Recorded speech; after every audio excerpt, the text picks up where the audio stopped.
Our next tool is the hand grabber tool. Alright. It's a grabber.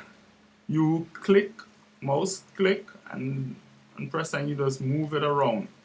Right? Just play around with it, right?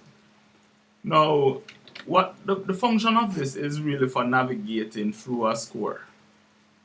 So this may not show exactly how much use it would have, but I'm gonna try and bring up something I have here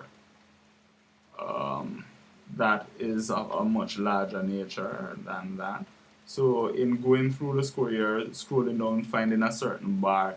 Instead of having to be clicking and getting at a particular spot, you could simply navigate through the piece of music that you have in a faster way, right?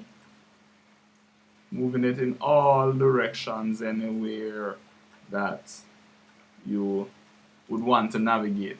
So that's your hand grabber tool. Straightforward.